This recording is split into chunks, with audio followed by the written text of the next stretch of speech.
The Blessings of Publicity. By Helena Petrovna Blavatsky. Published 1891.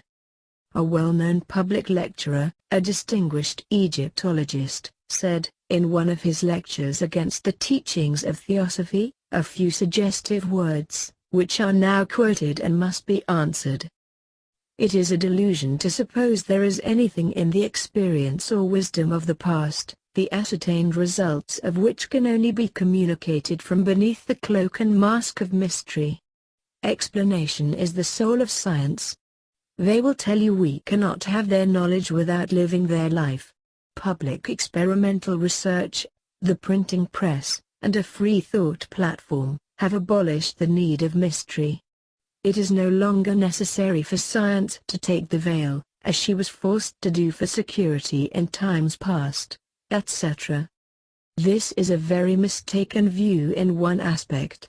Secrets of the purer and profounder life not only may but must be made universally known. But there are secrets that kill in the arcana of occultism, and unless a man lives the life he cannot be entrusted with them.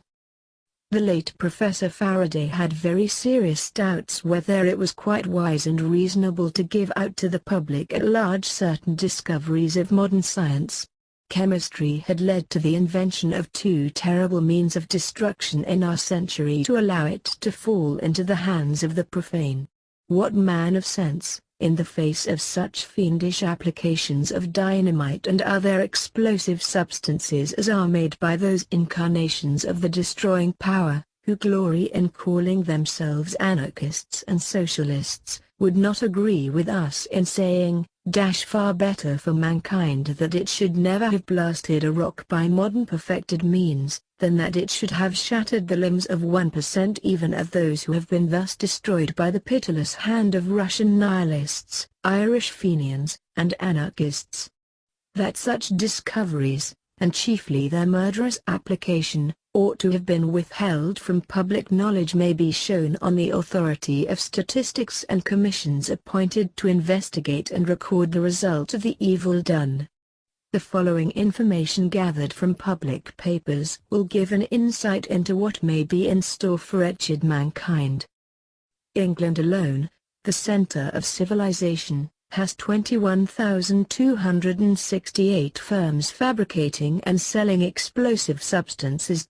One but the centers of the dynamite trade, of infernal machines, and other such results of modern civilization, are chiefly at Philadelphia and New York.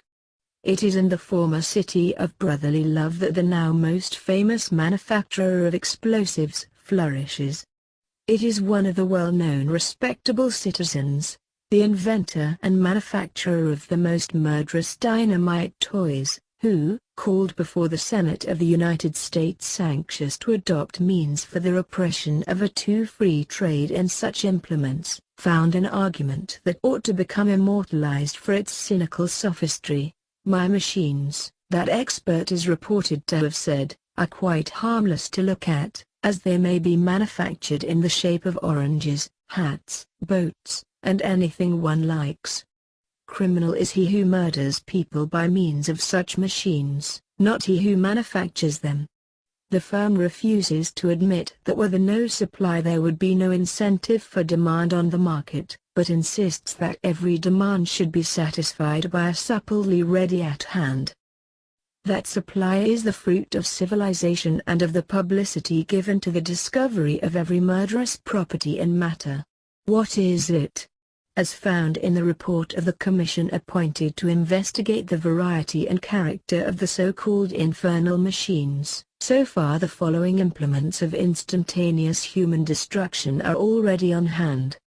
The most fashionable of all among the many varieties fabricated by Mr. Holgate are the ticker, the 8-day machine, the little exterminator, and the bottle machine.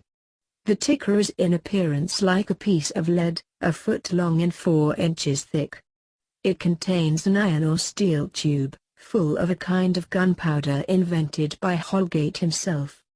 That gunpowder, in appearance like any other common stuff of that name, has, however, an explosive power 200 times stronger than common gunpowder, the ticker containing thus a powder which equals in force 200 pounds of the common gunpowder. At one end of the machine is fastened an invisible clockwork meant to regulate the time of the explosion, which time may be fixed from 1 minute to 36 hours. The spark is produced by means of a steel needle which gives a spark at the touch hole, and communicates thereby the fire to the whole machine. The 8-day machine is considered the most powerful, but at the same time the most complicated, of all those invented. One must be familiar with handling it before a full success can be secured.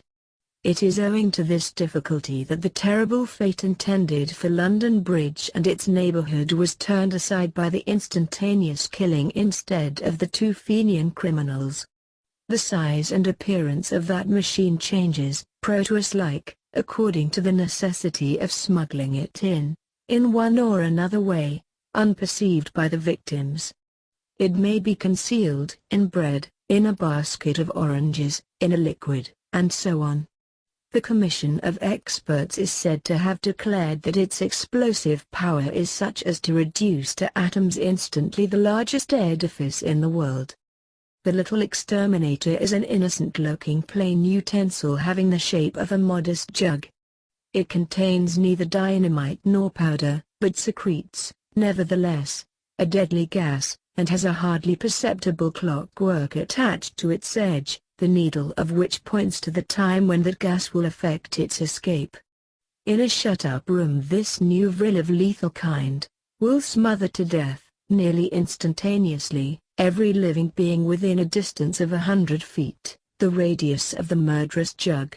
With these three latest novelties in the high season of Christian civilization, the catalogue of the dynamiters is closed. All the rest belongs to the old fashion of the past years.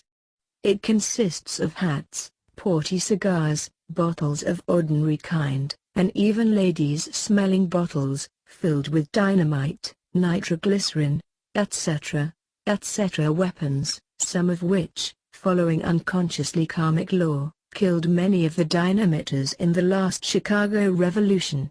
Add to this the forthcoming long-promised Keely's vibratory force, capable of reducing in a few seconds a dead bullock to a heap of ashes, and then ask yourself if the Inferno of Dante as a locality can ever rival Earth in the production of more hellish engines of destruction. Thus, if purely material implements are capable of blowing up, from a few corners, the greatest cities of the globe, provided the murderous weapons are guided by expert hands, what terrible dangers might not rise from magical occult secrets being revealed, and allowed to fall into the possession of ill-meaning persons.